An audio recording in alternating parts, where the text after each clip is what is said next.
நண்பர்கள் அனைவருக்கும் அன்பார்ந்த வணங்க. இன்றைய பதிவில் ஜெர்சியில் ஒரு தலையீது கிடாரி ஒன்று விற்பனைக்கு வந்திருக்குது. நல்ல குவாலிட்டியான கிடாரி, 4 பல்லுன்னு சொல்லியிருக்காங்க. நல்ல கறவைத்திறன் வாய்ந்த கிடாரி, நல்ல பெருவெட்டு அப்படின்னு தான் சொல்லியிருக்காங்க. நல்ல மடி செட்டு, நல்ல காம்போலத்தோடு இருக்குது. இந்த கிடாரி எந்த ஊர்லேருந்து விற்பனைக்கு வந்திருக்குது, இந்த கிடாரியோட கறவைத்திறன் எவ்வளோ, விலை நிலவரம் எல்லாமே தெளிவாக பார்க்கலாம்.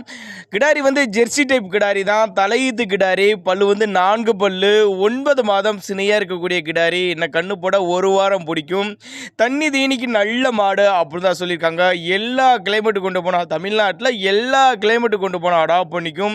நல்ல பெருவெட்டுங்க. வீடியோவில் பார்க்கறதோட நேரில் பாருங்கள். நேரில் வந்து பாட்டை பார்த்து செக் பண்ணியே ஓட்டிட்டு போய்க்கலாம். மடி கூச்சம் கிடையாது, கறவைக்கு காலணிக்க தேவை கிடையாது. ஆண் பெண் யார் வேணாலும் பேண்டில் பண்ணலாம். அப்படி தான் நம்மளோட விற்பனை தெரிஞ்சுக்க. அப்படி கள்ளக்குறிச்சி மாவட்டத்திலேருந்து விற்பனைக்கு வந்திருக்குதுங்க. கள்ளக்குறிச்சியில் இருந்தால் தமிழ்நாடு பூரா டெலிவரி இது பண்ணி கொடுத்தலாம் சொல்லியிருக்காங்க.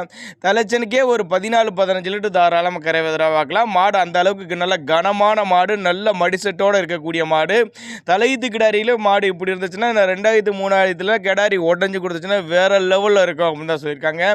தேவைப்படும் நபர்கள் மட்டும் தாராளமாக அவரோட காண்டாக்ட் நம்பர் டிஸ்பிளே கொடுத்துருக்க தொடர்பு கொள்ளுங்கள்.